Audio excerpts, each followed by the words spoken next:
Afternoon. Call to order the July 16th, 2015 meeting of the Portland Development Commission. Gina, would you call the roll? Chair Kelly, Here. Commissioner Cruz, Here. Commissioner Dixon, absent. Commissioner Edlin, Commissioner Myers.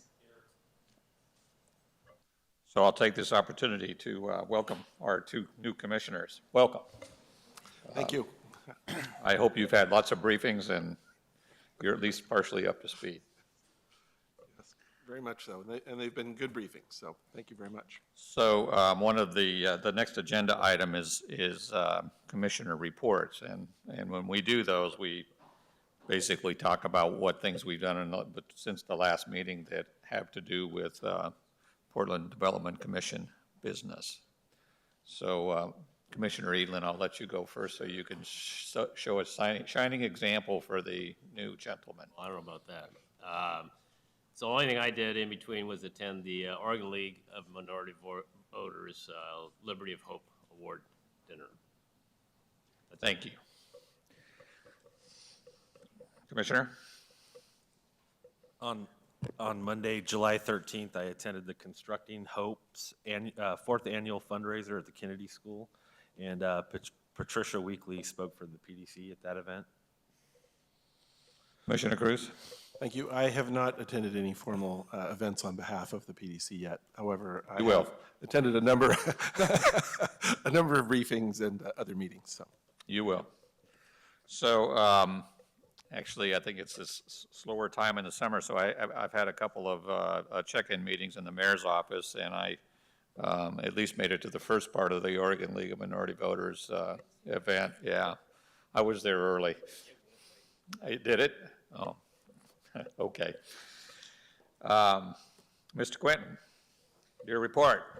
Yes, thank you, Chair Kelly, and good afternoon, Commissioners, and in particular, a warm welcome to Commissioners Cruz and Myers on your first board meeting. I know PDC staff are looking forward to working with you and getting up to speed on all the great work that we're doing, but welcome to the hot seats. It's been interesting. Things really haven't slowed down in the summer, so there's been a lot going on. The first thing I just wanted some news just to share, and you probably saw it in paper, and it was reported in a lot of places that we were part of a collection of software company CEOs that came together to issue a diversity pledge. There really were about 13 Portland-based CEOs that form the core group, and I think as you've read, the technology industry is growing quickly. There's a lot of exciting things happening, but it's also become quite well known how not diverse the workforce is within the technology industry. I think it's something like 84% of the workforce is white male, so we have both gender diversity issues and obviously racial diversity issues, and this is true across the country. The CEOs that we know here in Portland are very, for them this is troubling, and I think they're committed to having a workforce that reflects the diversity of the city, and but they know that action needs to be taken. It's not going to just happen on its own. And so we helped convene a group that came together, and they've issued this pledge, and the pledge contains a number of actions they will take really to kind of move toward hiring a more diverse workforce. Starts with sharing data on their current workforce so that everybody can see the current makeup of their teams and shine a light on the issue and create a little bit of accountability around that. But then also to engage in more training around cultural competency and biases, and then begin the work of recruiting a more diverse pool of talent. So we're very proud to be working with these CEOs.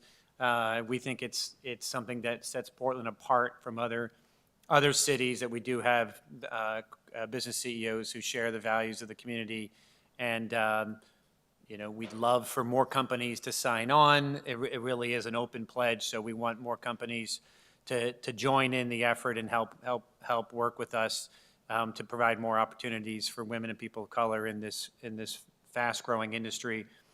The website techtownportland.com is really the home of the technology industry in Portland. It's where we promote the industry, and there's the videos that we've created to promote the technology industry to people who are moving to Portland, and this website also has the pledge on it and the opportunity to sign up.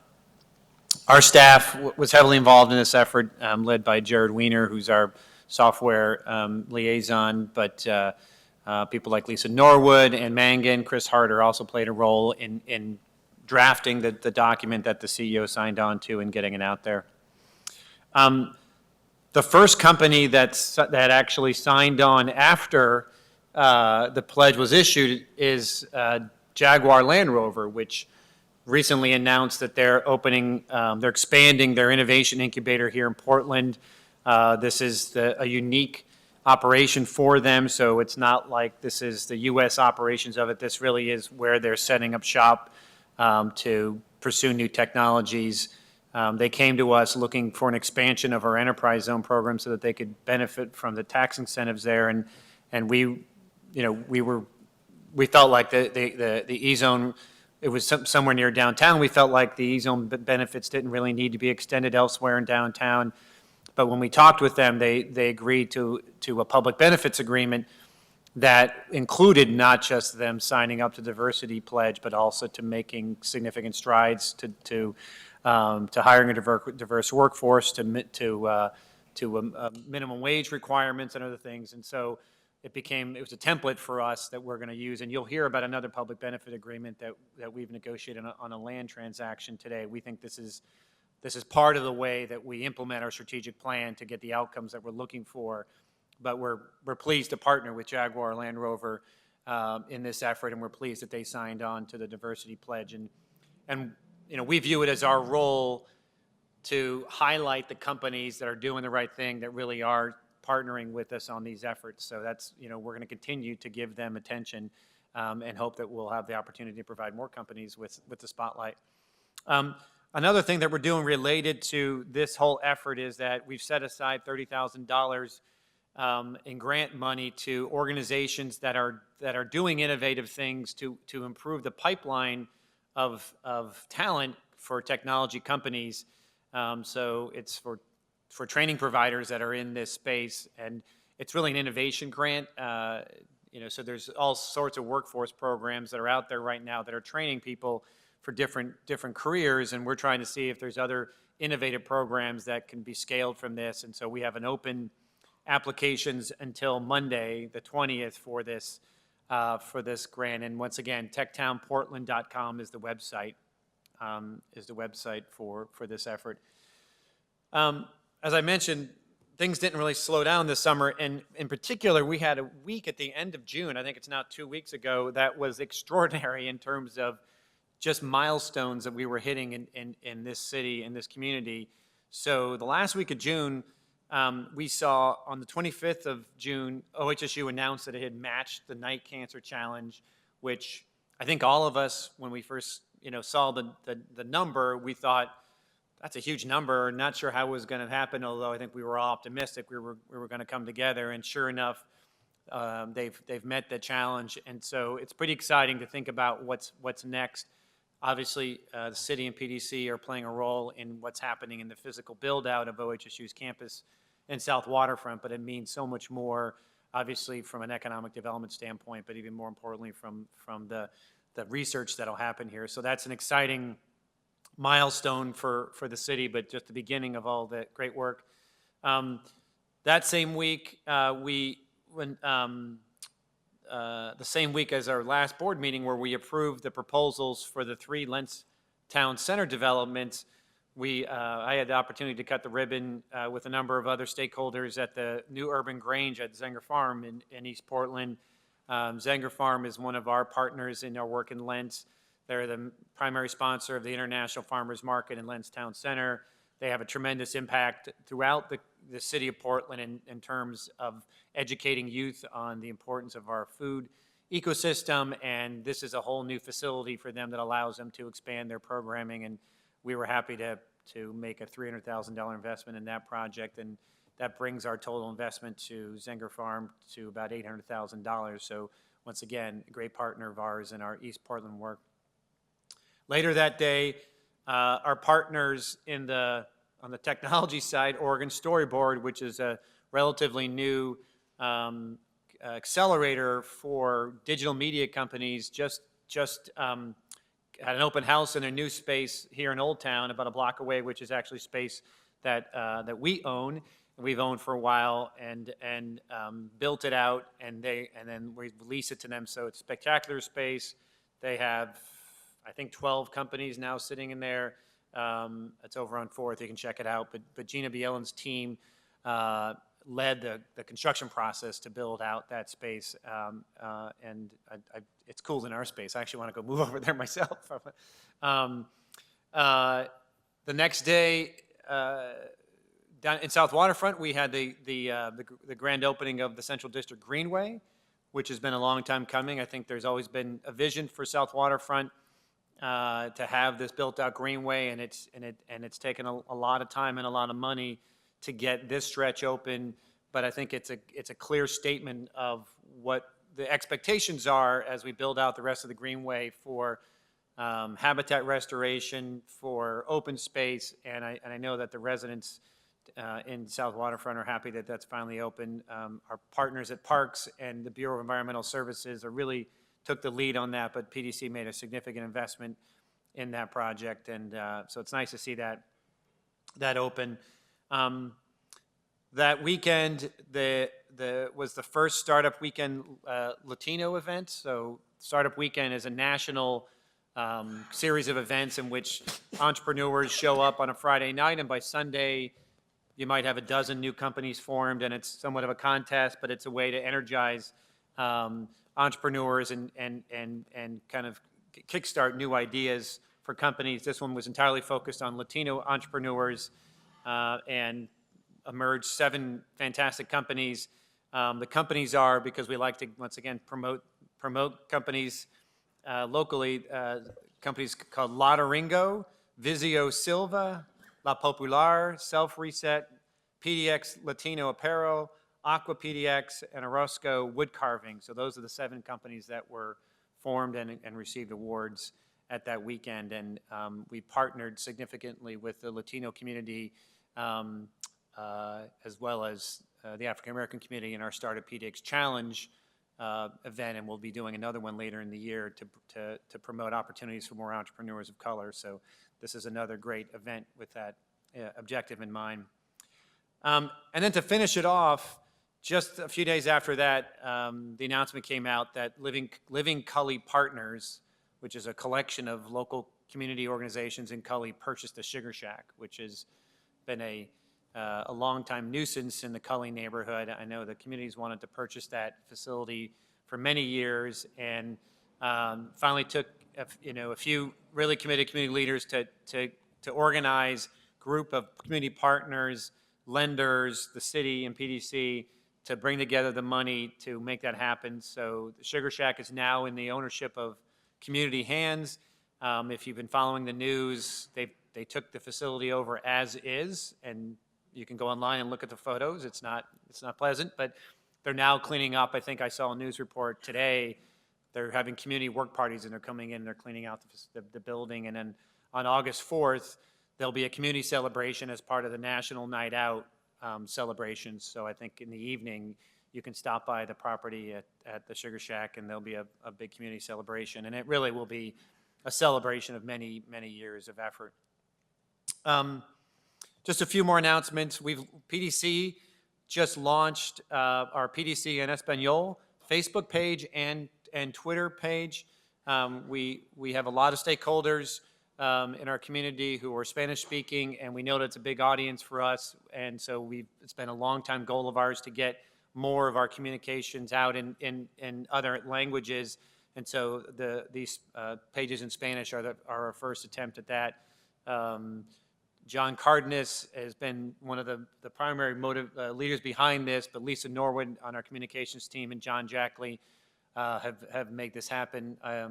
We have a number of Spanish speakers on staff here, and they collaborate on some of the messages, but John Cardenas and John Jackley are the main folks behind what's appearing on the website.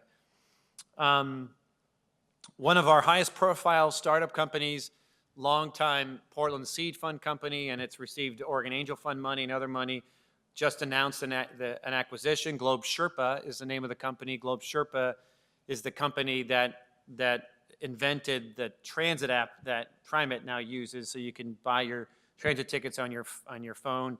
They worked extensively with TriMet to create this technology, and now they're selling it around the world, actually, to other transit systems. They were bought by a company called Ride Scout, which is trying to create a more comprehensive technology platform for personal transportation, whether it be taking transit or car sharing or bike sharing and whatnot. So there's a whole kind of burgeoning field around this, and Ride Scout is trying to be a leader in that. Ride Scout happens to be owned by Daimler, or the main investor is Daimler. And so, in Daimler, if you know, Daimler's behind Car2Go and a number of other initiatives. So Daimler is trying to create this whole alternative transportation platform, and they're investing in all these companies to make it happen. But Globe Sherpa is supposed to stay here. They have new capital to work with, and so we hope to see an expansion there of those jobs. As I mentioned, Globe Sherpa was a Portland Seed Fund company. Portland Seed Fund is now on to its 7th class, and the application period is now open for its 7th class. PortlandSeedFund.com is how companies can go and apply. We were obviously the original investor in the Portland Seed Fund and have done follow-on investments. When Globe Sherpa's announcement was made, we got an email saying that they're now paying back capital from the Seed Fund. Now they've had so many exits that they're now able to start issuing checks. So the Seed Fund will turn out to be one of the most effective investments we've ever made as part of an economic development initiative. Sorry, a couple other things. Like I said, things haven't slowed down. Commissioner Saltzman's office announced that they had filled the Portland Housing Bureau Director position. That they've named Kurt Krieger to be the new director of PHB.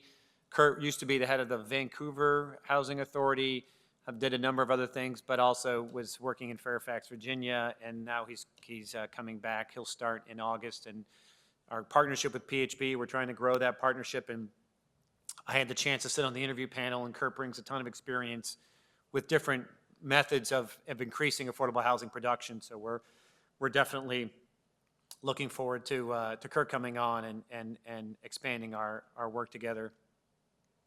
You're going to hear about in a minute from Sarah Harpole, or at the end of the board meeting, on the Broadway Corridor Framework Plan.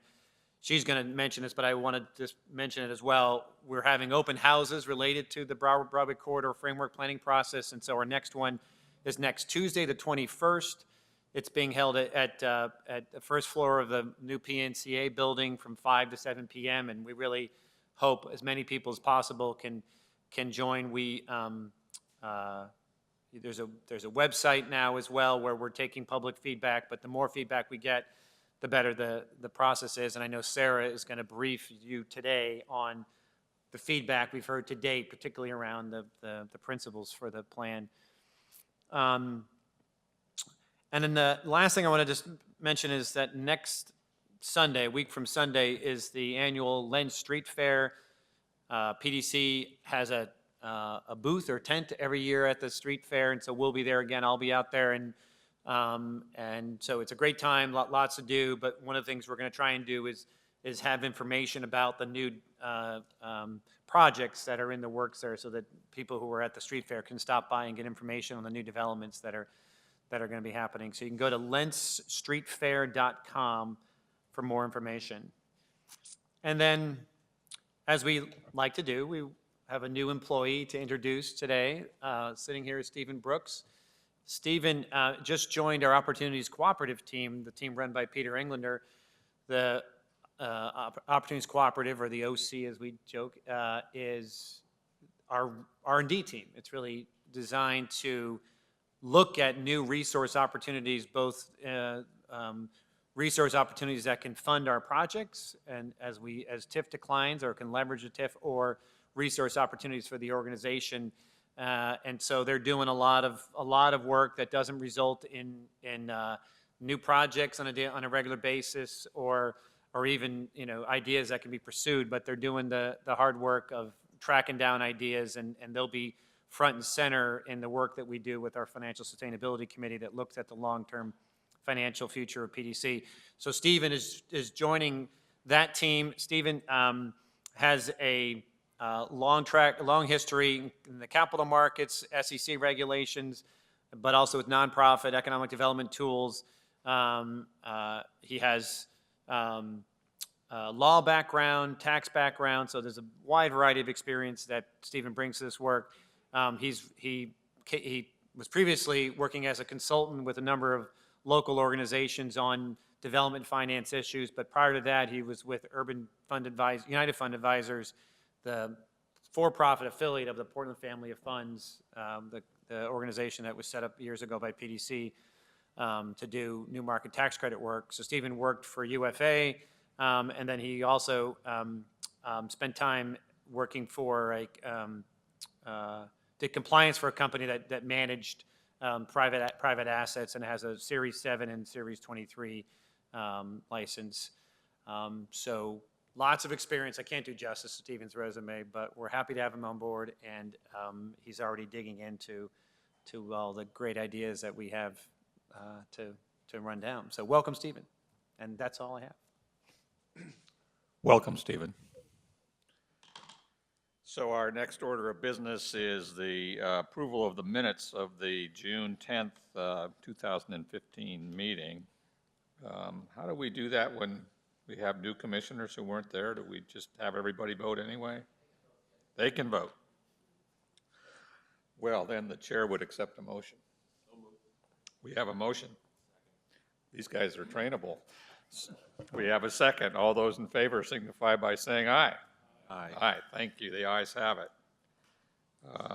Don't see any public comments, so we'll move on. There's nobody signed up, but we did receive some email correspondence this week, and Gina can pass out her copy. Thank you. And actually, while we're passing that out, we have an important interruption in the agenda. That the new commissioners will find out when they have a birthday that they are going to be honored with some cupcakes. It's a very important part of the traditions of this commission. And it is my understanding that Commissioner Myers had a birthday on July 4th? Birthday on July 4th? It's July 5th. July 5th. Well, let the record show that we corrected that date, and let the record show there goes my diet. Happy birthday, Commissioner Myers. So, item number 6 on the agenda is a consent agenda item. The chair would entertain a motion. This is authorizing the amendment to the intergovernmental agreement with the City of Portland Office of Management and Finance in the amount not to exceed $828,000 for debt management services. And we have a motion? Second. We have a second. Any discussion? All those in favor signify by saying aye.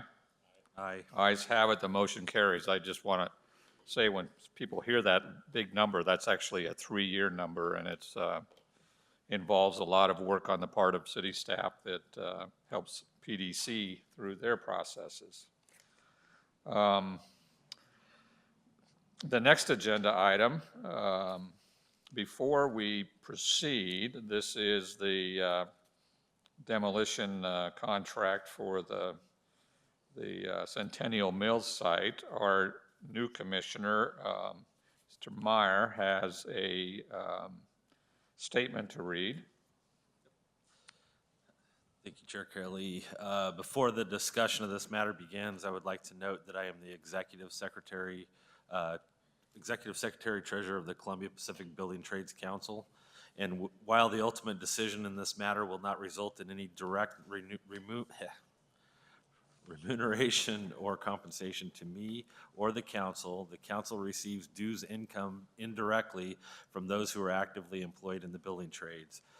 It is possible that PDC's decision in this matter might indirectly benefit the council. I have been advised by the General Counsel of PDC that these circumstances do not constitute an actual conflict of interest under state law or PDC policy, and that I may participate in the deliberation and voting in this matter. Thank you. So we'll proceed with Will Thayer and Bruce Wood, PDC staff, first to make the presentation about this demolition contract.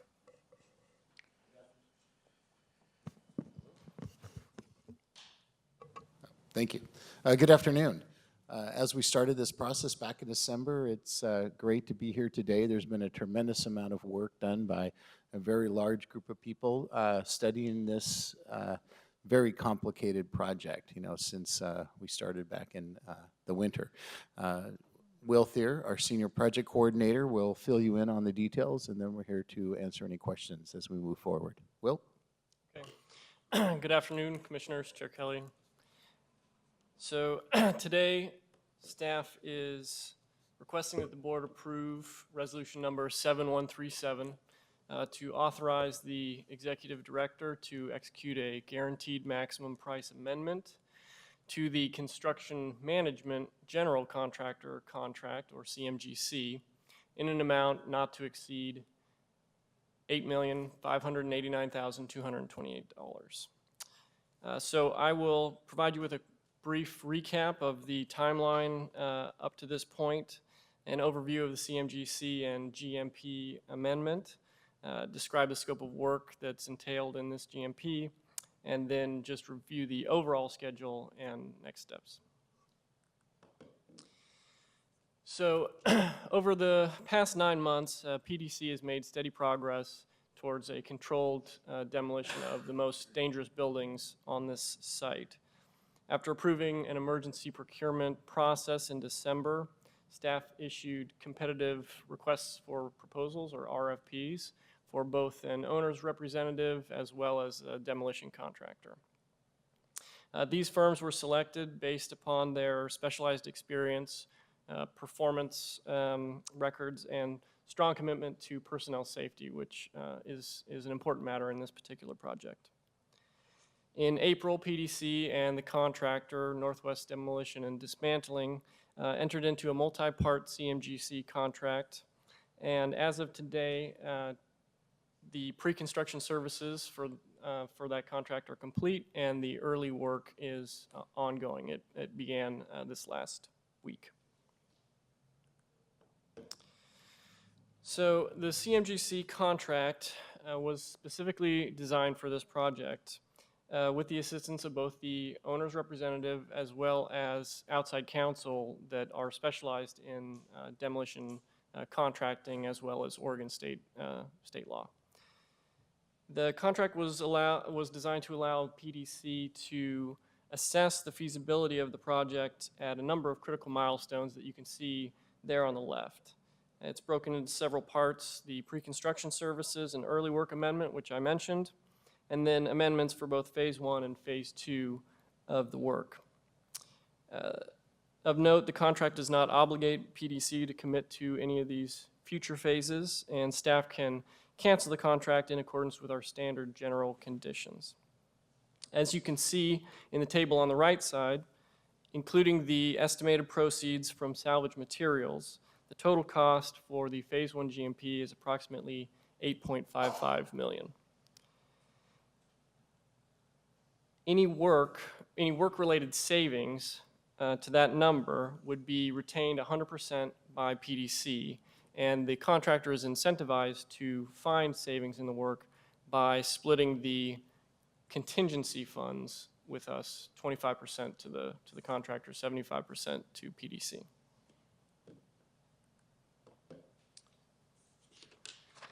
Now, while the Phase 1 demolition is the largest component of the overall project, there are a number of remaining tasks that will be required to be completed before we can move forward with new development on the site. These include things like the Phase 2 in-water demolition, environmental remediation activities, required riverbank restoration, greenway design, and repairs to any remaining structures that are possibly deemed necessary. Once these tasks are complete, staff projects that there will be approximately $4.5 to $5 million remaining for new public improvements to the site. So that's the final number you see there at the bottom of the slide. One thing I should note is that one of those contemplated public improvements is restoration of the feed and flour mills. Now, back in October, when we reviewed the proposed HARSH program, they had an estimate of those renovations being nearly $11 million. So I just should note that that figure is not contained within this budget.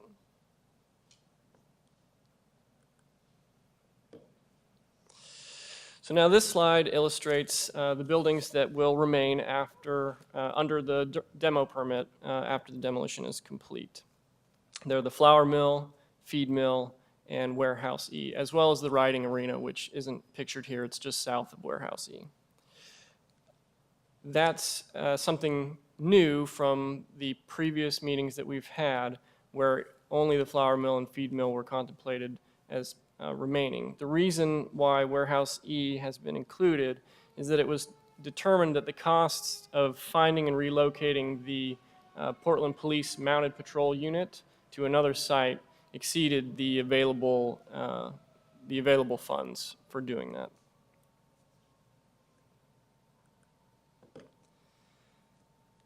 Now to get into the wharf structure, which is the most dangerous element of this project. To conduct Phase 1 deconstruction of the overwater structures, PDC was required to obtain a permit from the Army Corps of Engineers.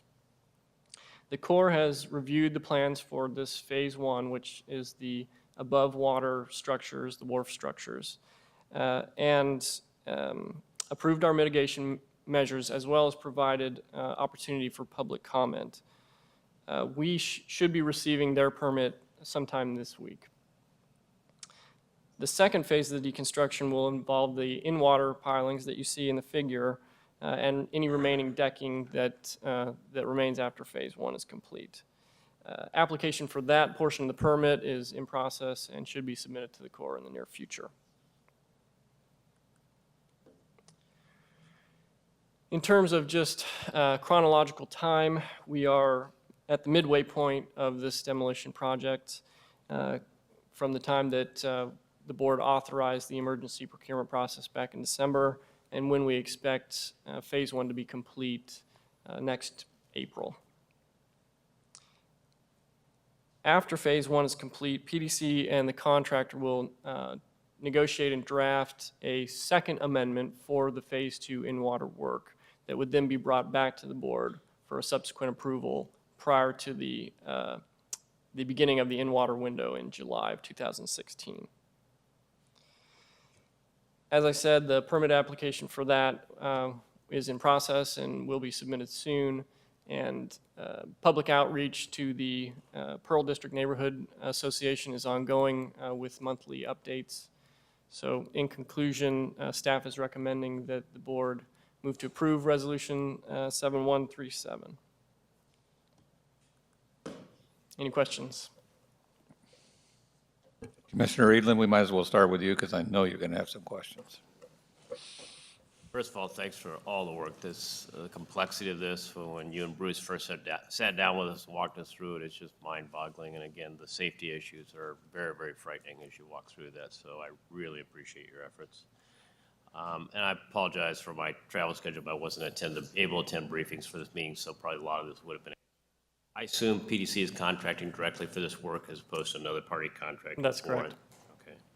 Can you remind me a little bit about the early site preparations? During that work, are they still doing exploration to understand conditions such that the legal contract, we've got greater protections, or was that done in the pre-demolition engineering work? No, that was done in the pre-demolition, pre-construction services. What they're doing out there now is preliminary site prep work, so erection of safety fences. They'll be putting in some temporary haul roads, and they are doing safety exploration in the sense of going through the buildings and ensuring that electrical circuits are depowered so that, you know, there's proper safety for the workers out there. In your presentation, you had the slide that showed the in-water work and the out-of-water work, for lack of a better term. It looks like the out-of-water work is dependent upon the in-water work staying standing during the period of time that you're doing the first phase of demolition. I assume that they've done a lot of investigation around the structural integrity of what's down there and the safety factors around that. They have, and as you would imagine, those wharf structures are in a precarious state. Part of this early work is actually going in there and doing some of the engineering required to actually tie back those upper buildings so that when they do begin to do the deconstruction, they come down in a controlled manner, as well as supporting the equipment itself. Will, you talked about the contingency. Do we own that contingency, or does a contractor own that contingency in terms of deciding who's deciding where it can be applied to and what for? So fundamentally, we own the contingency. The contractor would make a request for release, which we would approve or disapprove. And if we disapproved it, you know, we would have reason to do so. You mentioned if there were savings. A GMP contract implies that that's the lid. Is that the case here? It is. So the contract is structured with a number of different incentives to ensure cost certainty. So one of those is the guaranteed maximum price. So for work that is defined within the scope, if the contractor exceeds the amount of the GMP, there is no restitution for that, apart from the contingency itself. However, they will only bill us for the work that they perform. And so if they are able to achieve cost savings below that GMP, PDC retains 100% of that. And the way they're incentivized to look for those cost savings is by the fact that we have allowed them to share in the contingency 25%. What kind of scope changes or unexpected conditions can you, or if you can, think of any examples that would give them the right to come back for additional compensation? So there's two differences. There's release of the contingency, which is only attributable to work within the scope that would be implied, that wasn't explicitly stated. Then there's a change order, which is work that was not within the scope of work, and that's a completely different animal, and that would change the size of the GMP. But the whole purpose of the pre-construction services period was to do all of the research required in order to hone that scope of work to be very defined so that those change orders are not likely. Okay. The mounted patrol warehouse E, is that a temporary or is that a long-term? That's different than what we saw when we last heard an update. Yes, that's, Well, I'll try to might be an answer answer that. for I don't Bruce. think that's been determined yet. But given the fact that it may come back, we're going to leave those buildings there at this point. And as it relates to harshness program, that's a big chunk of real estate. What kind of impact does that have on the proposed program and where they stand with that? It has a significant impact on their program. It's half the site.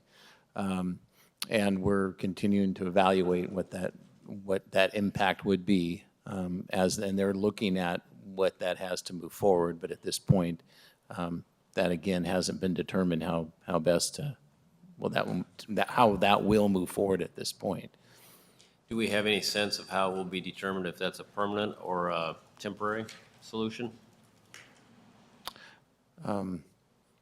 Do we as staff have any? I mean, again, I think that's Yeah, a we very. as PDC, do We we as have any? PDC, again, I think at this point, that's undetermined, and there's many questions that remain about cost. I mean, the fact is that to relocate, as Will stated, the MPU is, the resources just aren't there to go build a new MPU down the street someplace.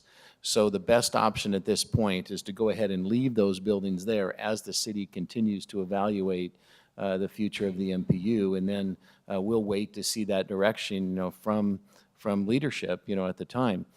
We do have enough. We have a little bit in the money in the budget in this proposal that will have, or at least on the budget that we put some of those soft costs. We have to kind of make the building occupiable, which costs a little bit to do, about $500,000, but that's it. I mean, they'd be able to occupy it, but none of the improvements, or if they needed anything else, then that is not in the budget at this time. It's just really to create the envelope and make sure the utilities are running to it, and then that they'd be able to, you know, then decide if they're going to stay there long-term or not. I don't know. Well, not that there's anything to do about it today, but I think I would voice a concern about if that stays there long-term, or if that's a proposal, what does that do to the viability of the overall concept of the redevelopment of the property? And are there other options to incorporate it, if it has to be there, other options incorporated in that allow the program that was laid out to move forward? So just- Yeah, I mean, so just to kind of reiterate with the way Bruce described it, which is accurate, the decisions around the MPU there's many different facets to it, and some of them aren't our decisions. So city council, it's police bureau operation falls under the mayor. City council decides on the budget. There's been ongoing questions about the future of the MPU at council for years. So that question alone could drive what happens here. And then assuming the MPU operation stays, then we, along with the rest of the city, are kind of collectively trying to problem solve for the long-term home for the MPU. That has an expense that's been looked at a number of times, and so that's a cost that exists somewhere in the city, and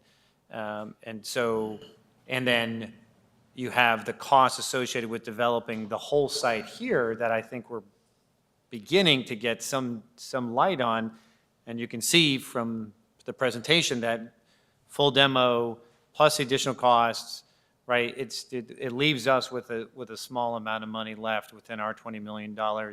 So to leave open the possibility that this is a long-term solution for the MPU, and we can have some end result on the property with our $4 million, or whatever the final number is, we leave it now so that we can have that option. If we demo it, then we automatically have to, then if the MPU stays, have to find a home for the MPU somewhere, and we have to take on the full renovation of the site. All those things, raise the price tag for PDC and the city.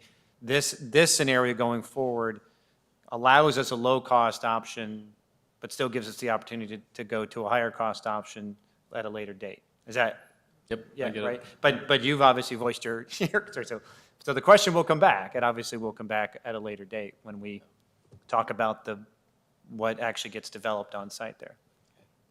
Last question I have, on phase 2, you mentioned we would use the contractor we're using for phase 1. I assume we have an option to use a different contractor should, for whatever reason, our phase 1 experience not be what we hope it will be.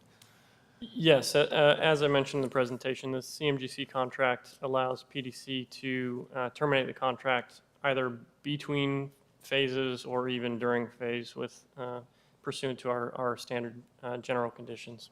Thank you. Commissioner Cruz, any questions? Yes, thank you. Just a couple of questions. I was interested in the demolition risk allocation matrix and how that plays out. And I was hoping maybe you could elaborate a little bit on sort of the known unknowns and unknown unknowns with respect to that matrix and how that exposure might arise. Sure. So as part of the GMP, one of the tools we used to mitigate risk was coming up with a risk allocation matrix.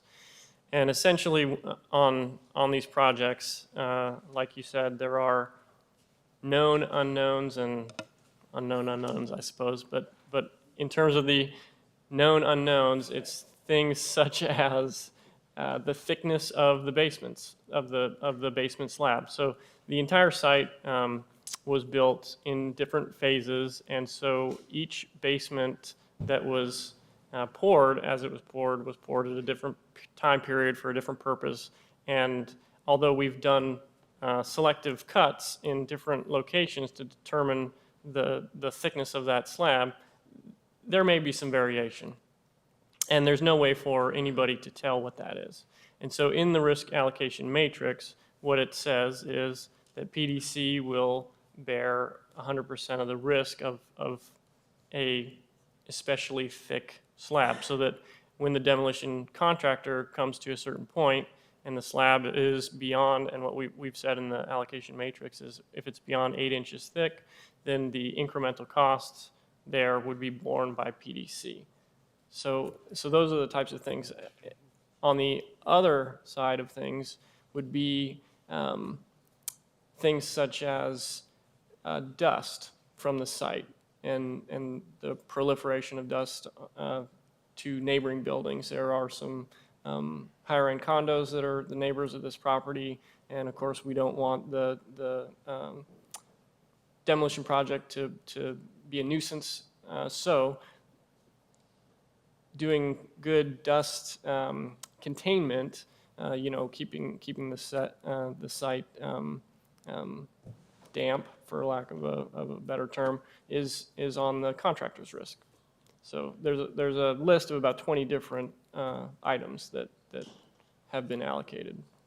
Are there any particular items that you think present kind of extreme areas of exposure to PDC? Or do you think they're all pretty manageable? After having gone through the due diligence process, you think they're all pretty manageable at this point? I think after going through this 60-day due diligence period with the contractor, we have a pretty firm understanding of the different aspects of this project, and there aren't any items on that list that I feel are beyond the scope of our ability to compensate for.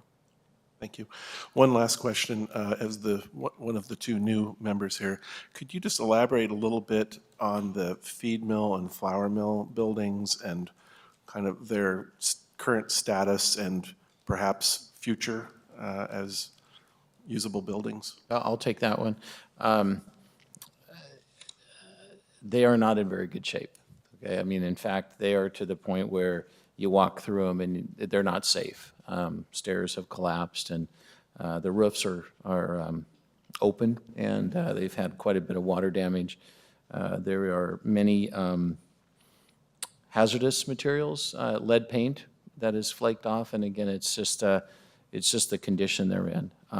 That being said, there's been a lot of effort to see what can be done, because those buildings are part of the character of the site, and there's been a desire to really try to save them. But again, the cost of that, what we have to date is over approximately $11 million. And there's some data gaps in that. We don't really understand even how true that number is. And so this particular contract does not, we have an alternate in the contract to tear those down. We asked the contractor, okay, in the event we don't think we can save these, how much it's going to cost? So he has provided us a number for that. But the contract that's before you today assumes that we're leaving those buildings there. And that's continues to be the question as we kind of move through this and start the demo, and we're going to continue to look at that. But again, at this point, the contract assumes we're going to leave those there as we continue to try to figure out a way to preserve them. Thank you. But it is very challenging. Commissioner Myers. You mentioned lead paint. Is there any other hazardous Substances like asbestos? There is everything that you can possibly imagine. I became an expert on I won't even say what it is, but there's a lot of rats that have died and lived in there, which causes a very scary stuff. So the removal and disposal is included in the demolition cost? Yes, there's been, we're fortunate that we've had some incredible expertise looking at that and feel very confident about that program.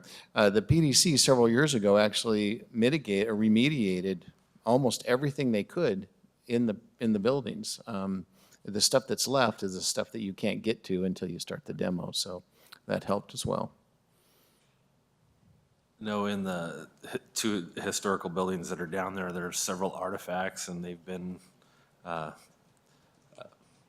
guess, cataloged and identified, and is there a plan to have them removed prior to demolition? Yeah, yes, that's correct. So another task within this early work is in order to receive our permit from the Army Corps of Engineers, they communicated with the State Historic Preservation Office, and we developed a memorandum of agreement with them about different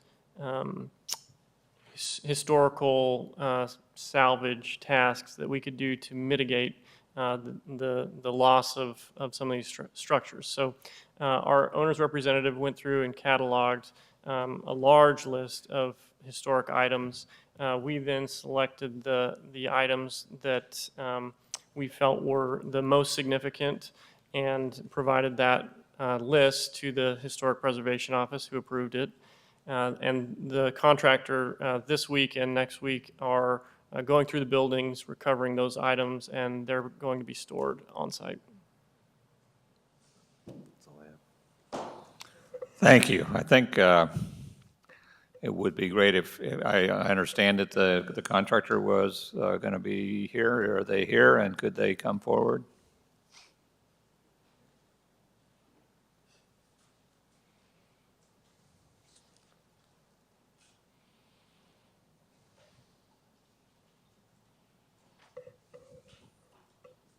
Good afternoon.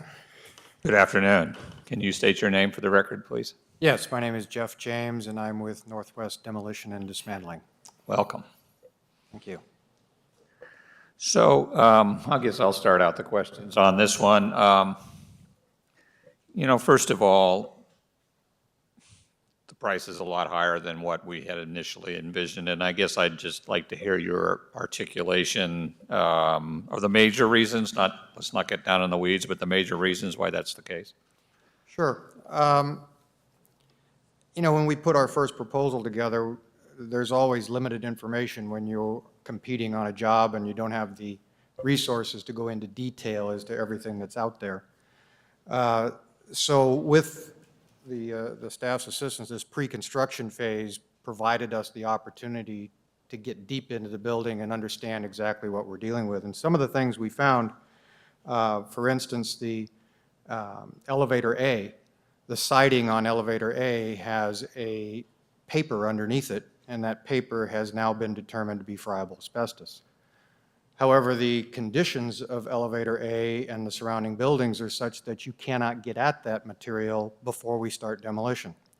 And so we're going to have to demolish the buildings around elevator A, then bring in man lifts and specialty contractors to go up and carefully take that material off the building, something that wasn't anticipated when we first looked at the job. Another thing is the decision to keep warehouse E has essentially changed our approach to the job. We were going to start from the south and move north. And now, because we can't go through warehouse E to get to some of the northern buildings, we're going to have to come in from NATO Parkway through warehouse A. And we're also going to have to find our way around the water side of the feed mill, which is, of course, staying. The pile structure and condition of the building to the riverside of the feed mill is not in great condition. We're going to have to get structural engineers, which are in there now, looking at ways to reinforce the floor so that our heavy equipment can actually go out around on that wharf structure. in order to get material out of the northeast part of the building and bring it around. So those are some of the things. Another thing that we found when we saw just how far can we go out on the wharf with our heavy equipment safely, our equipment can reach so far to bring things back. And these warehouses that are on top of the wharf are part of Phase 1. In order to get those, we'll use what we call a high-reach excavator, which is designed to go up, not necessarily out. And when he reaches way out, there's a moment there, an overturning moment, so he can only go so far. What we're finding is the condition of the structure is such that we don't think at this point we can reinforce the wharf enough to get the equipment close enough to the outer walls to bring them down. So as part of our Phase 1 proposal now, we have a barge in the river with an excavator on it that will work in parallel with the one on shore to push the walls in as he pulls them. And then also that barge, because of the precarious nature of that, will be there to catch the debris that will fall when those walls buckle, so that we limit the amount of material that actually gets in the river. Of course, we will have booms and things to catch floating debris that gets in the river and pull it out on a daily basis.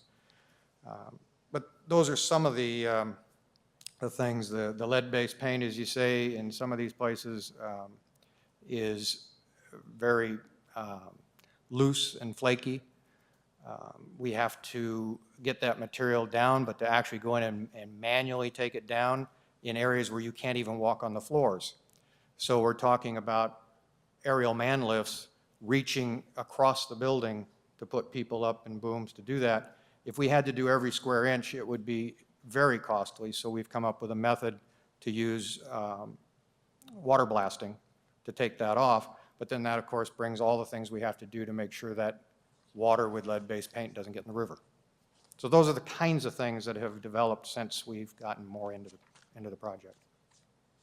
So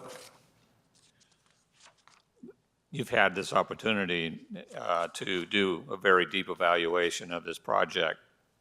Is it safe to say that you're pretty comfortable there won't be any surprises? No. There will be surprises. Costly surprises? Could be, but I think what you'll find with Northwest Demolition's reputation is we plan for surprises. We think about the things that could go wrong. We've considered those in our methodology. And so if you look at the history of our projects, we've got a lot of very talented people who can think of quick ways to deal with those things when they pop up. And as Will was saying, we've evaluated a risk assessment and have allocated the risk, and we're fully willing to accept those that are 100% our risk, as we're confident in our methodology and recognize that it's our responsibility. You mentioned not taking down Warehouse E was an added expense because of the logistics of the site. Is that a significant part of the additional costs? It's not as significant because it gets offset by the fact that we're not demolishing Warehouse E, which has cost in it itself. I think in the net effect, though, it is more costly because of how we have to go about this. Had we been able to march right through Warehouse E, we would have been more conventional methods than trying to go around things. So I think my memory tells me that it was approximately $400,000 to tear down Warehouse E. So it concerns me to hear that. I mean, are we somewhere in that range for leaving it too? We haven't looked at it in that specific. We've approached the job in the entire estimate of what it takes to do the job. I guess if we could go back and say, okay, well, what things have we got in our estimate now that we wouldn't have if Warehouse E was coming down, and do the comparison. I guess I would say my gut feel is there's more cost has been involved with going around it than going through it. So more than 400,000, how much more? I would have to go look through the numbers to give you specifics. All right. Commissioner Cruz, you've got questions? So in your resume, which is very impressive, in your company's resume, were the projects that you listed in here done under similar contracting? No. We often do our work lump sum, which puts all the risk on us to understand the job and go forward. I think staff here was quite cognizant of the fact that there's so many unknowns in this building. I think I can tell you with great confidence that if we had to bid this as a lump sum project, there would be considerably more cost, just because we would have had to protect ourselves. Going about it this way, allowing this pre-construction phase to understand the scope and look at all the contingencies, we've been able to sharpen our pencil and find ways to keep the cost down. But this one really wouldn't suit for lump sum. We have had other types of reimbursable contracts. This concept of a guaranteed maximum price is a little new to us, and so we're going in it with anticipation that we'll be able to make it a win-win for everybody. Following up on the chair's question and your comment about the pre-demolition exploitative work that you've done, for lack of a better term, what % would you put your confidence on where you're at with this project and the number you've given us?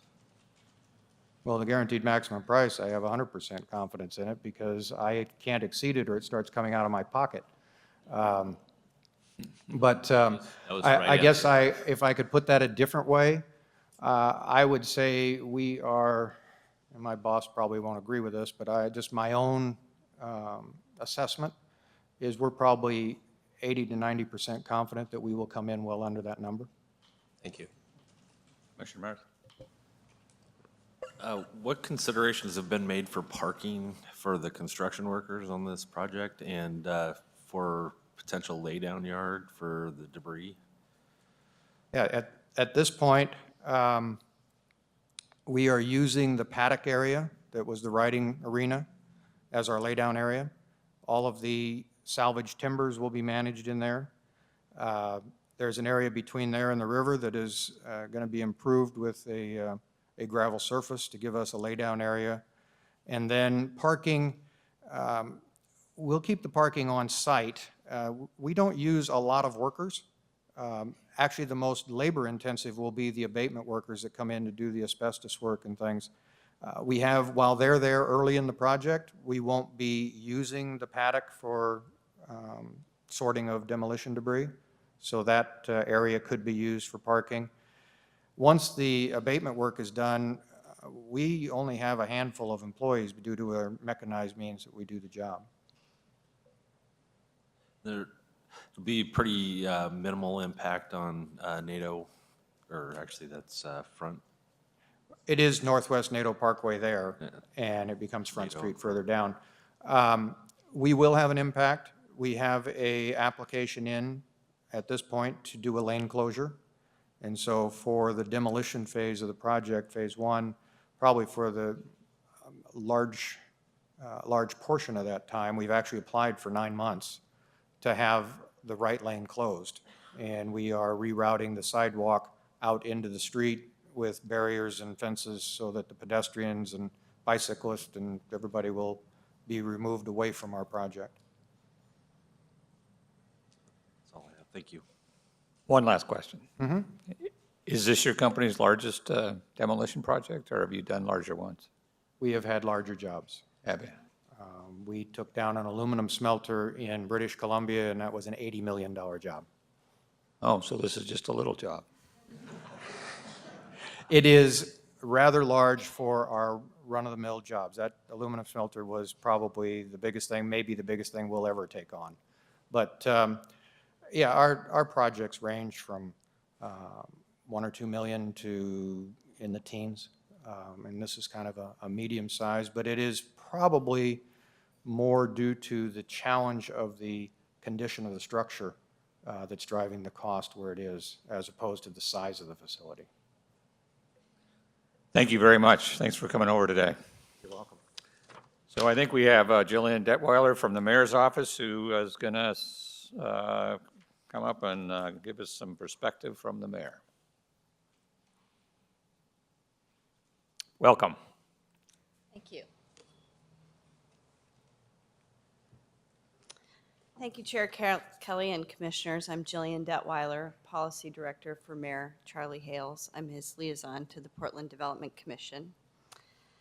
The contract you're being asked to approve today is a huge milestone, and I'm here in part to recognize the significance of this action. It's great to see some forward movement at Centennial Mills. But I'm also here to suggest that there may be some important and urgent work ahead. This contract is the result of hard work, and it commits significant resources to address what's become a big liability and risk. It's a lot of trouble, it's a lot of money, but we really have no alternative. There are a couple aspects that are notable, and you all have commented on those. Number one is safety. And this contractor has been chosen because of their safety record and their safety plan.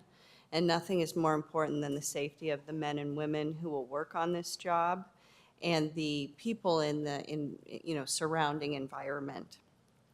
Another important aspect is reuse of materials. And I think it's important that there's an incentive for the contractor to salvage as much material as possible. And we expect very little that is not hazardous to end up in a landfill. That's all great. And it reflects taking responsibility for a problem that has moldered for 15 years now. The mayor's concern is that we're not taking full responsibility for the reality that is Centennial Mills today. And that's been discussed as people talk about the condition of the buildings.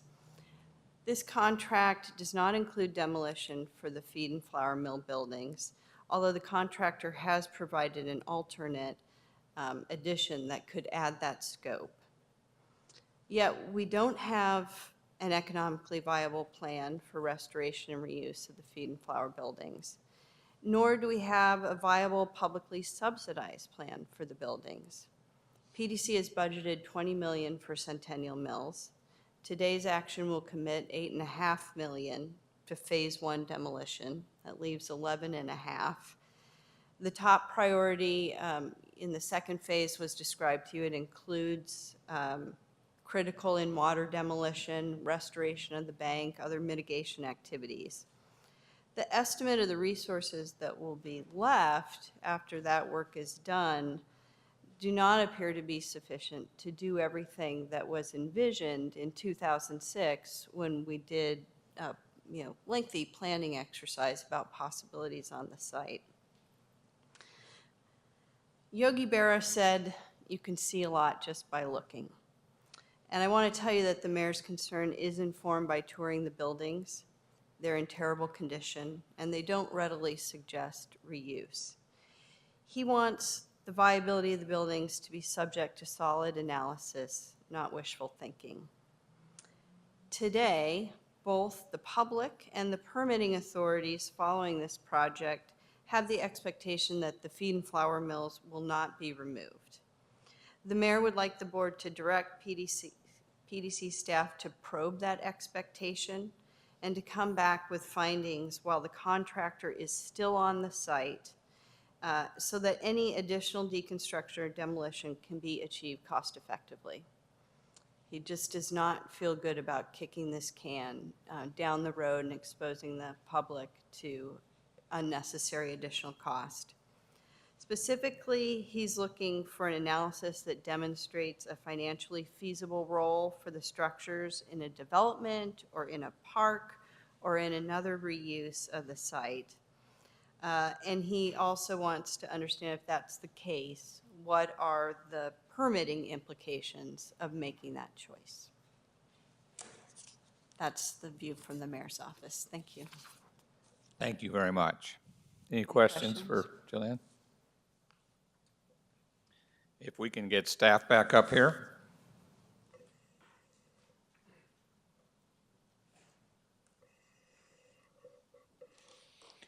So I think this probably takes at least, there's something that came up here that is just a little bit concerning to me, and that is the kind of twist on the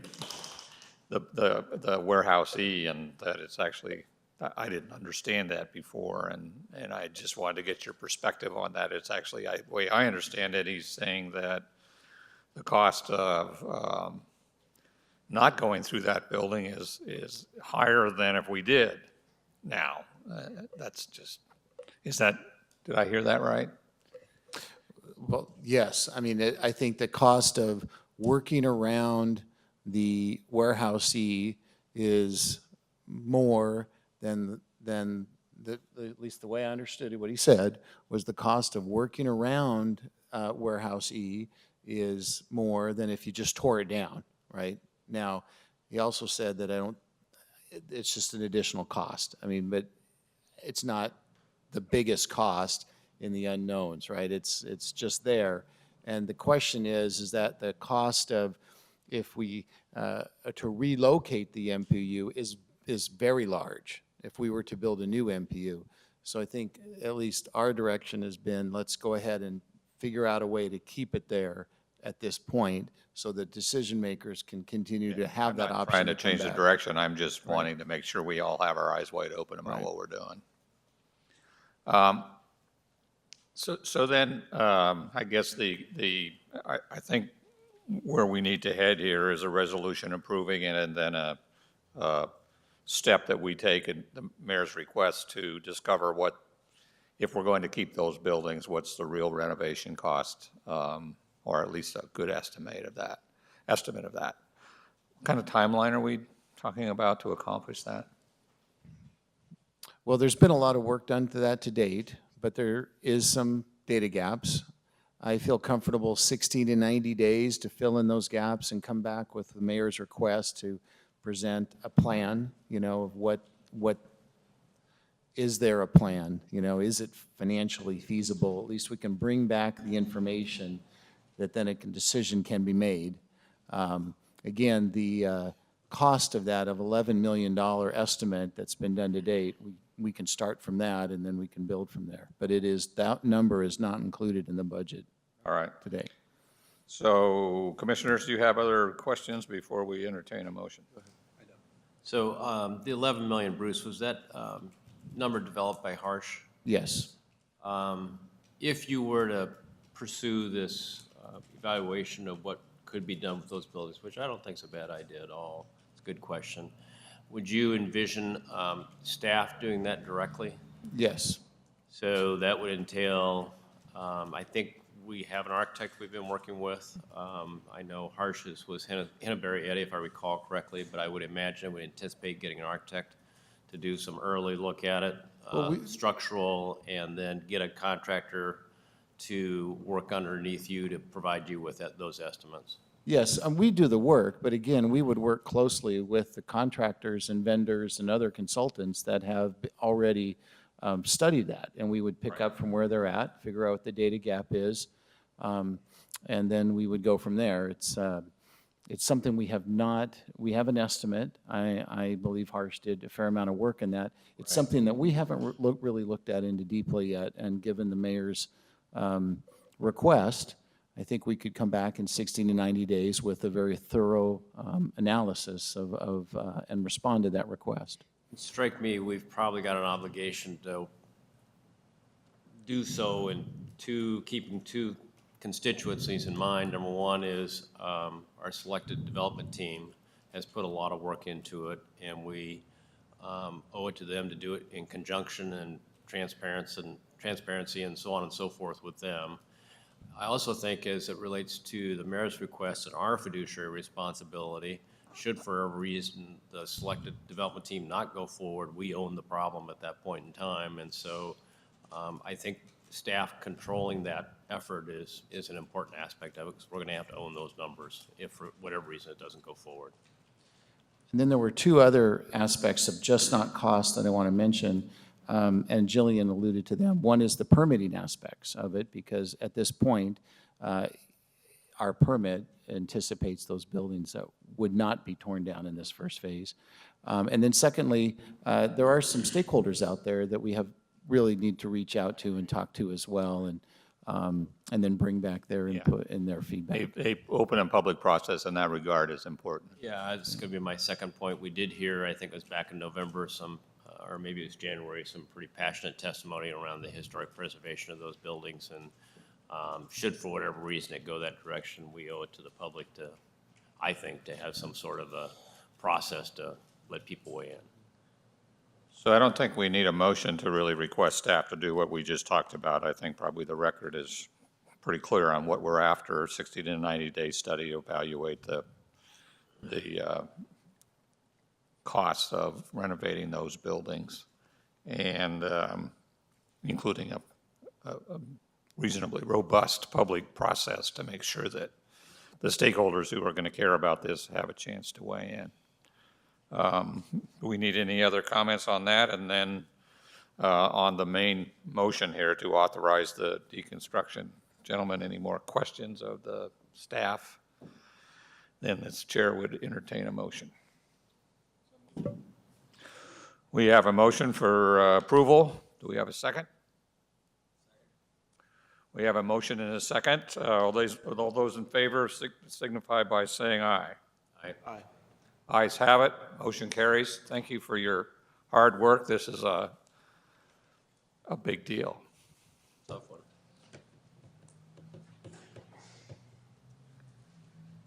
Okay.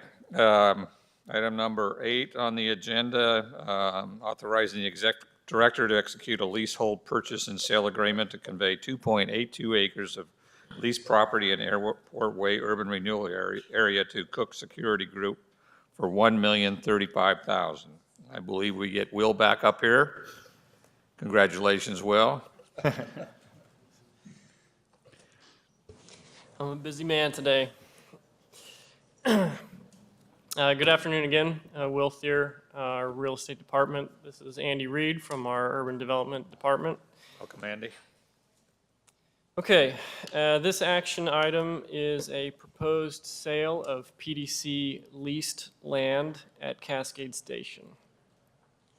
As you all know, the port is the owner of the land, and we have a leasehold interest in it.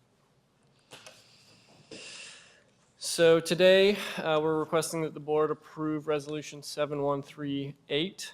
The resolution will approve the terms and conditions of a purchase and sale agreement with Cook Security Group for the purpose of constructing their corporate headquarters.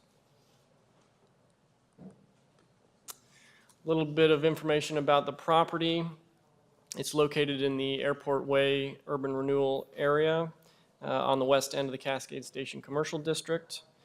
The parcel in question is nearly 3 acres, 2.82 to be exact, with access from Northeast Cascade Parkway. Recent appraisal valued the land at $1 million, and the proposed development will be a 30,000 square foot office building. Key terms of the sale include a sales price of $1,035,000, a earnest money of $100,000, and a 120-day due diligence period. There'll also be a 5% brokerage fee associated with this transaction. And in addition to PDC's typical equity and green building policies, the buyer has agreed to enter into a public agreements benefit associated with this sale. Andy will talk more about that in detail, as well as give some background on the company itself. Thank you for having us, Commissioners. Again, my name is Andy Reed. First, I'm going to cover some background about the company. There we go. Now it works.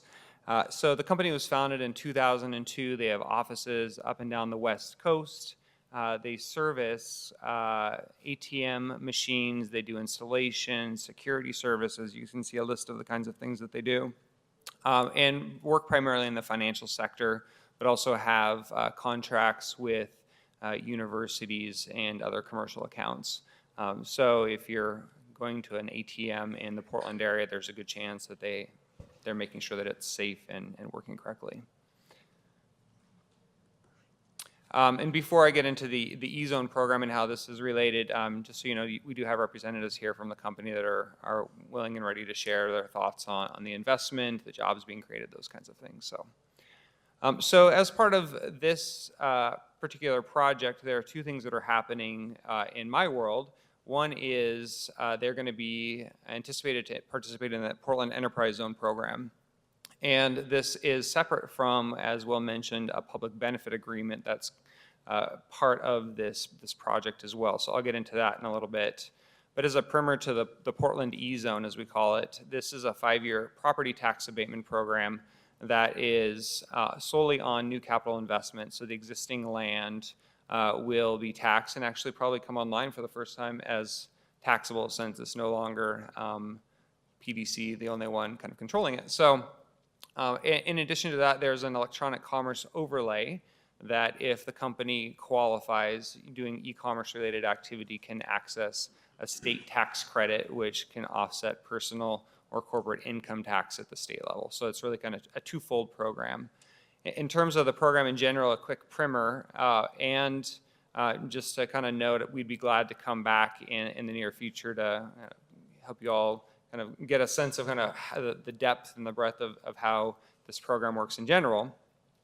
But in the recent past, we've had about $1.2 billion of investment, compensation for employees at E-Zone companies, $25 an hour wages average, plus another $9 an hour benefits. So the total compensation is over $30 an hour. Companies in the E-Zone procure approximately $60 million a year inside the city of Portland. And since 2011, we've seen a significant uptick in participation with 42 new companies enrolling. This map that you see here right now, where Parcel L is a part of the East Portland Enterprise Zone, this was brought into effect in 2012. This is the second enterprise zone that we have. We have the original Portland Enterprise Zone, which covers northeast Portland, up in northwest as well. That's been in place since 1986. So this is a fairly new portion of our Enterprise Zone program. And for some context, since we opened it up, we've had $103 million of investment in East Portland with approximately 500 jobs. So it's been a significant success already in its very short life.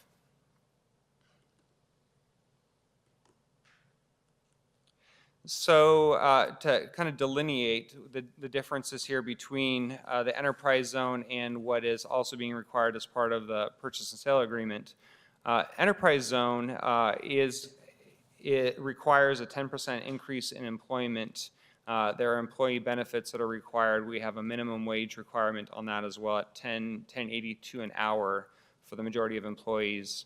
They have to engage the workforce community in hiring. We ask them to do local procurement, and they are required to participate via the equity policy as well. This is all companies participating in the enterprise zone have to meet these requirements in general. Cook Security has agreed in principle to go far above and beyond what is being asked of every other E-Zone company through a public benefit agreement as part of this purchase and sale agreement. A couple of the things kind of built into this, and I believe Patrick mentioned this before, that we're now contemplating doing more of these as we move into the future and kind of creating a partnership model with business to benefit above and beyond kind of the initial investment in projects. So the kinds of things that they are willing to work on with us is having a minimum wage of $15 an hour for their employees, which is excellent. They're also willing to commit to hire underrepresented populations at the headquarter facility and do outreach directly in the minority community and the underrepresented populations. And this is where PDC and the company will work together to identify where those places are that they can go, who are the constituents that need to be reached out to, and who can receive training through internships both with youth and college students. So those are the kinds of things that are going to go above and beyond what is required under a regular tax abatement program, and we're excited to partner with them on this. So in summary, again, staff is requesting that the board approve Resolution 7138 to approve the terms and conditions of a purchase and sale with Cook Security. And we think that it's a great opportunity to complete a market rate transaction while advancing many of our strategic policy objectives. Thank you. Commissioners, questions? I would just comment and say I really like the public benefits agreement. I think that's fantastic, and it's very impressive. I was curious about how this one might compare, say, to the Jaguar public benefits agreement. Are they kind of the same, similar elements, similar strategy? And do you see the opportunity to use those agreements in future deals as well? Correct. We have a framework now. This is the second one that we've actively negotiated. I've got 2 or 3 other companies that I'm working with to build out these concepts, and we'll tailor them company to company and depending on what industry they work in and who they serve. In the tech industry, JLR, Jaguar Land Rover, they're looking at inclusive entrepreneurship, for example. Cook Security, they don't have an incubator, so we're not going to have elements about those kinds of things. But yes, this is a framework that we anticipate using more into the future. Is anybody from Cook Security here today? Are they going to We're speak? going to have them come up. Okay, great. Thank you very much for the hard work. This is a great deal. I love what you do. Commissioner Myers? Same here. Thank you very much for the hard work on this one. Is there any way of tracking the results of the public benefits agreement? And Absolutely. So in the enterprise zone program, we do annual compliance 2 times a year, and I anticipate as we're putting these public benefit agreements into place, we're going to have annual compliance and processes to track and make sure that people are following through on their commitments. Thank you. So we have Molly Angelo from the Cook Security Group, if she'd like to come up and make a few comments. It looks like we have an army from the Cook Security Group. Hi, good afternoon. My name is Molly Angelo. This is Brian Cook, and we're the primary owners of Cook Security Group, and we appreciate the time today. A couple things. We started the business in 2002, as they mentioned earlier, so it's about 13 years ago, and we've grown significantly since then. Currently, our home office, our headquarters are in Milwaukee, Oregon. And for the last few years, we've looked diligently in the area for a new home as we've outgrown our current place. We were raised here locally in Portland, so we're committed to staying in the area. And so the reason why we have kind of honed in on the Airport Way or in Cascade Station is a few reasons. Number one, we are excited about opening up kind of a corporate-wide training center where we'll have our employees that work across the West Coast come and do training at this facility. And so coming in and out of the airport is nice. We also will have a demo room or a demo area for our customers to come in. And so from a standpoint of the location, we think that it's very exciting. A few other things is we do have quite a few. We have approximately 100 employees that are here located in Oregon. And about 41 of those are full-time in our office that will be transitioning to this space. We anticipate that growth will be between 40 to 50 new positions that will come in and work in this office building. And in the last, I'd say, 2 years, we've had to make hiring decisions outside of the state of Oregon because not having the space that we need to house them and having them work remotely. So we think from the standpoint of our company, it's going to be real beneficial for us to grow. Some of the types of jobs that we anticipate hiring at this facility are a lot of administrative jobs in the sense of being able to support the company, human resources, information technology, accounting, purchasing, those types of positions, sales and marketing. And so we are really excited about, I guess partnering with the PDC and the local community in the public benefit arrangement. Some of the other jobs that we've really had challenges hiring for, we're real blue collar in some of the stuff that we do, and we hire quite a few employees in the trade industry that have their locksmith license, their electrician, electrical licenses, which require a lot of training locally in the community, and those employees are really hard to find here in Oregon, and so we look forward to being able to, whether it's the underserved or diversity, trying to find avenues within local community colleges or technical programs to work and hold job fairs and things of that nature. Trying to think, we're just really excited about the location. Great, thank you. Any questions for? I just have to say, I like this deal. It's the public benefits agreement, good Portland company, or Oregon company that 100 best companies to work for. There's you know, great benefit to continue to build out Cascade Station. So I'd accept a motion to approve this. I'd like to say thank you for choosing to stay in Oregon, and congratulations on all your success. Thank you. And just can't say how much I appreciate you investing in Portland. So Yes. it's companies like yours that create the kind of jobs and opportunities out there that we're all craving for. So thank you very, very much. Yeah. I'd move to approve. We have a motion. And we have a second. All those in favor signify by saying aye. Aye. Aye, ayes have it. Congratulations, and Mark, Thank you. Thank you. look forward to a new building out look there. forward to the groundbreaking.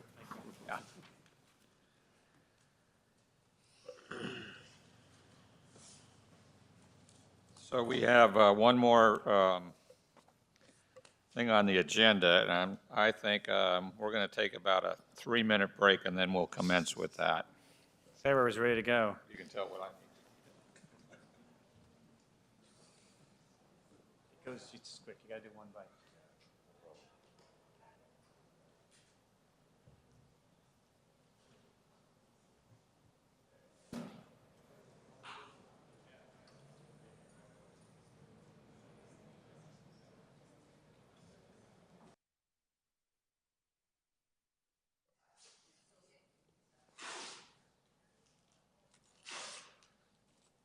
Ladies and gentlemen, our 3 minutes are up.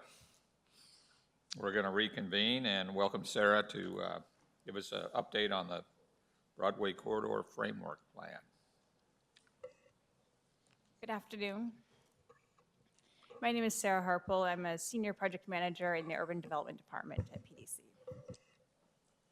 I'm here today to provide you an overview of activities underway in the Broadway Corridor Framework Plan. So today's presentation, I'll provide a brief overview of the framework plan and its goals, a discussion of work that we have underway or have completed, which includes a discussion of the study area opportunities and constraints, our draft guiding principles that we have underway, and then a preview of next steps that we have to complete our work on the framework plan. The goal of the framework plan is threefold. First, it guides PDC's investment in the study area, including a number of currently owned assets. It will inform development concepts for the post office site, including the need for public investment and the resulting public benefits, which will help inform future discussions regarding the potential acquisition of the site. It will also help set the stage for future master plans should we move forward with the acquisition of the site. The study area is 24 acres in the River District Urban Renewal Area, and it's one of the greatest opportunities to influence the fabric in the central city currently. The site is located at the nexus of the Old Town Chinatown, the Lloyd District, and the Pearl District neighborhoods, and is one of 2 designated multimodal hubs in the central city, or in the city of Portland. It offers connections to Amtrak, Greyhound, and the TriMet bus mall.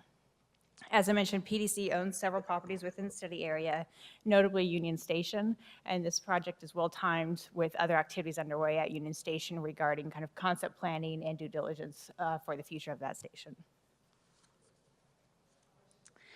Over the past several years, many policy documents, studies, and reports have discussed some or all of the Broadway Corridor study area, and most recently, the Central City 2035 plan calls for PDC and its partners to relocate the post office site for redevelopment and requires a master plan prior to redevelopment of that site. So we're approaching this requirement in a 2-step process. First is the development of the framework plan, which includes an identification or an understanding of the area's opportunities and constraints and development of preliminary concepts for the post office site. After we complete that work, and should we move forward with the acquisition, again, we would then move forward with a much more detailed master plan concept for the area. This work is being informed by a number of parties, including a stakeholder advisory committee, a technical advisory committee, and a multidisciplinary team led by ZGF. Joining them is SOM to help with the urban design and strategic planning process. HRNA and Eco Northwest are providing insights in real estate strategy and market analysis. Nelson Nygaard and HHPR are helping with transportation planning and infrastructure cost estimating, and Kogan's Own Green is leading our public outreach and facilitation work. Joining today is also Nolan Leinhardt, who is our project manager with ZGF, so should you have any questions for him. We're doing this work in a very expedited fashion. We have focused it on 4 key charrettes or workshops with our advisory committees, which also includes extensive public outreach both on online forums and through public open houses. We've just completed the first component, our strategic visioning process, which included the first 2 workshops and our first open house. This included an assessment of the existing conditions and a discussion of our draft guiding principles. And we're just beginning to test our concept plans and refine them, prepare, and refine concept plans for the post office site. As Patrick mentioned earlier, we do have next week on Tuesday, July 21st from 5 to 7 at PNCA, our second open house to preview these early concepts for the post office site. So I would encourage you to join us if you would like to. And then in September, we will finalize the concept plan for the post office site, as well as our framework plan report, and intend to present this back to the board as well as City Council in October. So I'm quickly going to go through some of the discussions and the work that we've completed to date and outline the work that we have ahead of us. Our first work session with our Stakeholder Advisory Committee and our Technical Advisory Committee focused on existing conditions and opportunities and constraints. Before we got started, though, we asked everyone in the room to summarize the study area in 3 words. And so this illustrates the 3 words. I'm going to ask each of you to note your own 3 words, and I'm going to come back to this at the end of the presentation. We discussed the area's role, opportunities, and constraints given its local context and components. Notably, within the study area is comprised of all primarily public serving uses and is surrounded by a mixed income residential neighborhood.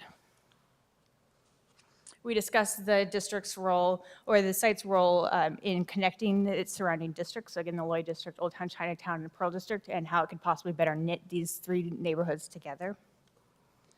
And we discussed its regional context, particularly given its extensive multimodal assets with streetcar, MAX, Tramit Bus, Greyhound, other intercity bus services, and Amtrak.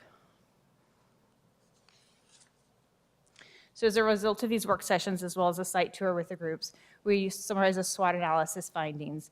Strengths include, again, the location and connectivity potential it offers, the character and energy of nearby districts, particularly the role that PNCA's growth can add to the area. We discuss the size and configuration of the post office site and the blank slate that it provides for flexibility in the future. We discuss unique existing elements in the area, particularly the opportunities that the underside of the bridgeway ramps offer and opportunities to activate those areas, and interim uses for the post office building should we need to phase development.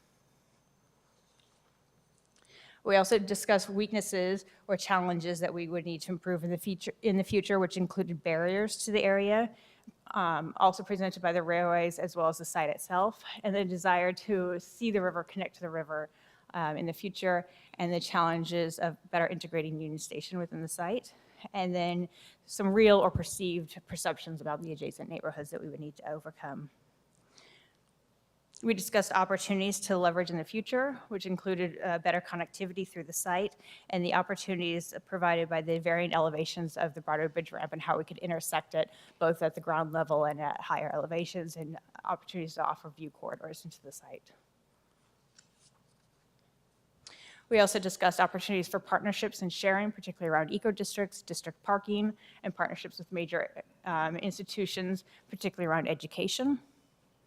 And it discussed the role the site could play in developing a unique district character and providing regional goals.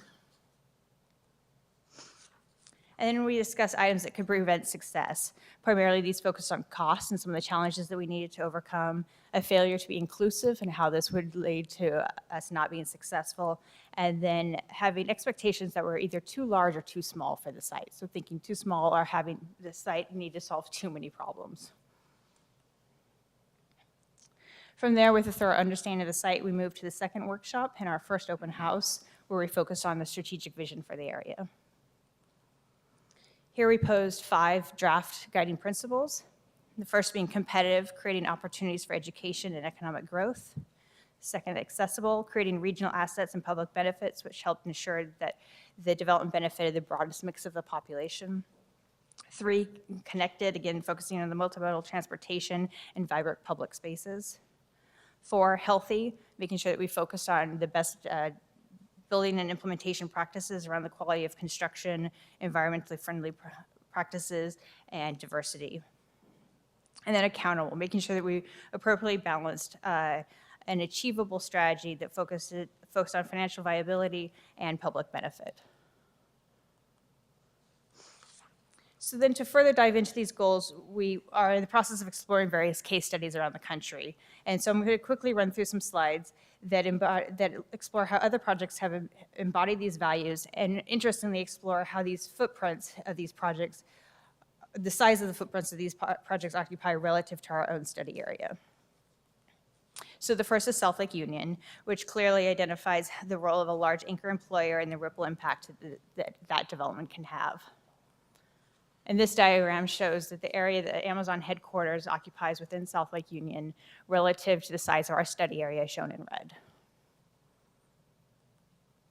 Accessible. 5M in San Francisco has a number of public benefits, including public open spaces, community nonprofit spaces, public realm improvements, and arts and cultural facilities. The size of the 5M development relative to our development site. Connected, Denver's Union Station clearly embodies an activation of a multimodal transportation hub, integrating a historic train station and public spaces into the surrounding development. And this also highlights the ability to develop on a larger block grid within our study area. Healthy, we looked in our own backyard. Hassel on 8th and shows the eco-district potential of the site, the size relative to the Broadway corridor area. And then accountable. We looked at Bryant Park in New York City, which is a privately managed park funded by a business improvement district, which shows how public investment could also help deliver public benefit. We've also had, through the strategic visiting process, conversations regarding the challenge of balancing cost of desired benefits with the value of the land and other available resources, and the need to be careful in balancing these. We've also had extensive input from our advisory committees, the public open house, and an online forum. As of yesterday, we had 117 online voting responses, and this table shows the percentage of respondents who thought that these draft goals were either important or very important. Notably, the biking community responded quite extensively, so Connected favored very well in the poll. So looking forward, we will start exploring how the strategic vision will help inform development concept alternatives for the post office site. We will discuss the relocation of the buildings, phasing, and interim use on the site, how we can create new connections to the neighborhood, how to celebrate at the terminus of the new park blocks and where that should occur, how to integrate the green loop identified in the West Quadrant Plan through the site, how to optimize transit opportunities, integrate them into the site and with each other, how to create gateways into the site and into the adjacent districts, how to reimagine the Broadway viaduct, activate it at varying levels, including underneath the viaduct, how to respect and strengthen the adjacent neighborhoods and integrate the development, both to strengthen the identity of the post office site itself, but also have a cohesive and interknitting development. How do you create an urban crossroads in this location that has the right mix of vibrant uses and creates an authentic Portland experience? We're very excited about the early concepts we're seeing and what we're going to share next week, but before we can move forward with that work, we need to make sure we have the right guidebook to work from. These guiding principles will help inform all of our work moving forward, so both the development concepts, future requests for proposals, and eventually the future master plan, should we move forward at that stage as well. So this concludes my remarks. I am happy to answer any questions, but I would also like to leave you with 3 questions. Are we on the right track? Are we missing anything? And are your 3 words embodied in these principles? Thank you. Commissioners? Well, I would just say thank you very much for your comments. It's quite an exciting site. Obviously, many, many factors to consider and many interesting elements to play out. So, and it's a site that's near and dear to my heart, growing up in Portland and spending time walking around Union Station, for example, and the post office when I was a child. I have a warm feeling about the site and hope that it can be developed in a great way. So, thank you. So a couple questions. You mentioned concerns around density. What are you hearing? It's one that we thought or foresaw that we could see particularly coming out of some of the discussions that occurred during the West Quadrant Plan process. We have not really seen them to date, and in fact, in some of the online comments and during the Stakeholder Advisory Committee, we've actually seen push for greater density. Currently, the height limits are 250 feet, or they're projected to be changed to 250 feet through the West Quadrant Plan process. And so I think we're actually seeing a push to have greater density. Right now, it's a 4-to-1 FAR, but with the higher height limit. So the public comments you're getting are to maximize the density on the site? So far. So far, okay, great. What's the, I remember in November, I think it was the Winkler NATO team that were in here on the property that's roughly adjacent to this. Yeah. What's the status of that? I'm just wondering, as you look at this, is there a tie-in to, I wondered about that and our conversation around Centennial as well. Is there a tie-in to that possibly? Well, Centennial, there's, as part of the kind of connection of green spaces and connection, there's kind of a discussion of knuckle between the park blocks and how do you then cross over to the Jameson Tanner Springs Field Park kind of series of open spaces. So that's kind of where we've had that connection. That's your easier connection to the waterfront as opposed to what is first intuitive to go across the railroad tracks. And that's actually a more challenging connection. So north is the easier one. So that's where we've been holding that connection or that conversation.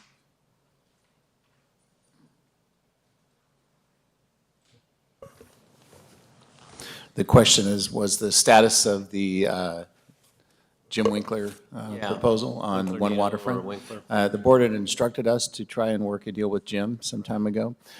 We spent 90 days doing that. Jim made us an offer that was significantly below the appraised value of the property.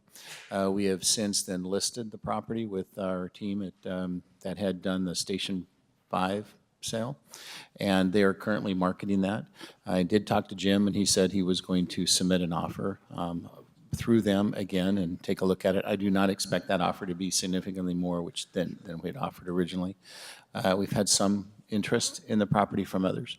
And then once we have a period of time, we have about another month left, and then we'll evaluate what has come in at that time, and then make a decision of how best to move forward with the property.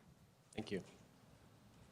I think you're But I on. guess what would be your take, I mean, truly just off the cuff, on Commissioner Eastland's question about, I'm just looking at the map, right? It's just off the northeast corner of the study area. It would be another development that we would have a significant role in, and where they're trying to, at least their design, and I'm guessing others would think about how you connect to the Broadway Bridge, which is significantly elevated at that point, and how do you create access into a development there, which I'm guessing is part of what has to be tackled when we think about the Broadway ramps coming down, is how you create connectivity off these elevated roadways, right? I mean, and you can ask Nolan to come in, so he has something to do back there. We'll give him an assignment. Come on up, Nolan. Thank you, Bruce. So I just want to make a comment about Nolan to publicly thank him for his work on our strategic planning committee, as well as Commissioner Cruz. That was a great effort, and thank you. So now we're here about the next big project. Do we have any questions for Nolan? Well, I was just asking about the One Waterfront thing for Commissioner Eastland.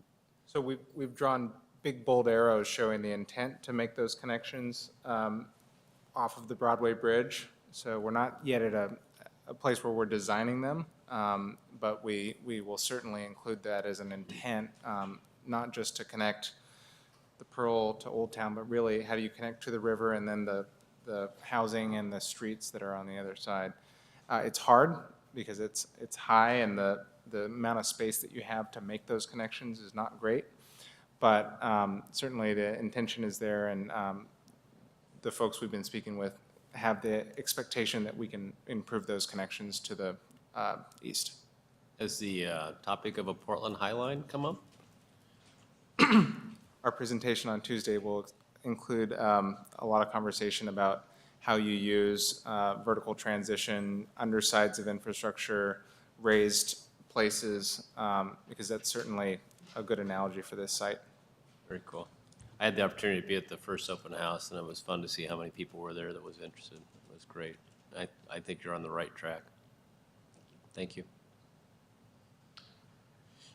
Any other comments, questions? Hey, thank you very much. But I just want to, for Sarah's sake, is really, everybody's affirming what Sarah presented. Yeah. So that as we move forward, we don't, Okay, I got your 3 words. because I'm guessing that so the group is going to build on this, and so we Yeah. want to make sure that the board is in alignment with this as well, because what comes back next is going to be something that's another iteration beyond this, right? You don't need to add this, but I like the word robust in a thing like this, in a development like this. Yeah, so you're going to hold us publicly accountable for our 3 words each, or do you want us to put them in an I would envelope? be curious to hear them.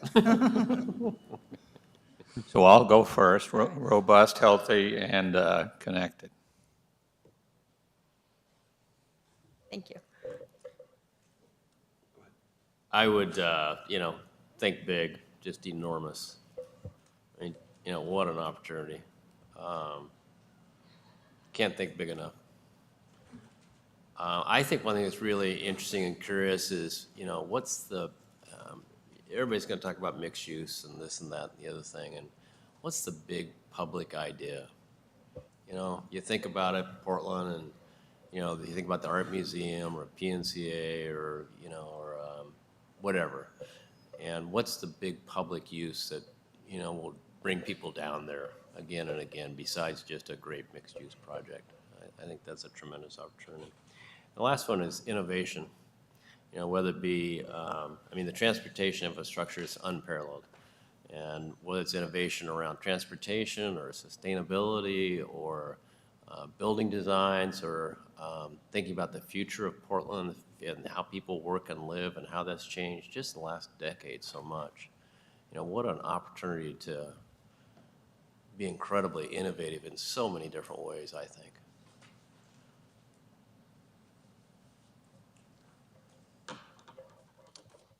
Commissioner Myers? Well, I had connecting and accessible and innovative as well. So notice that you had most of mine up there. The person who goes last always has a tough time. It just seems to me that there's so much energy around the product design world in our city, and that some kind of educational aspect of this development that, basically plays to that. Mine were just ambitious, historic, and exciting. I mean, I just think it's really an amazing opportunity for Portland to have that parcel where it is, although there are so many facets as you went through your presentation. Being a lawyer and not an architect, it just seems like there are just a tremendous number of elements to balance in the Rubik's Cube of how to approach this project. But at the same time, I know that's what makes it exciting and a great opportunity for our city. Commissioner Edlin mentioned the High Line element. I hadn't thought of that, but that's a really interesting angle on this property as well. And I'll be really fascinated to see how that works out. So, thank you. Thank you. I'm not sure there's enough of an emphasis in that for me regarding, green, lead, all that sort of thing. I'd like to see more verbiage and the guiding principles that make sure that wasn't, it's there, but it's not prominent. Okay.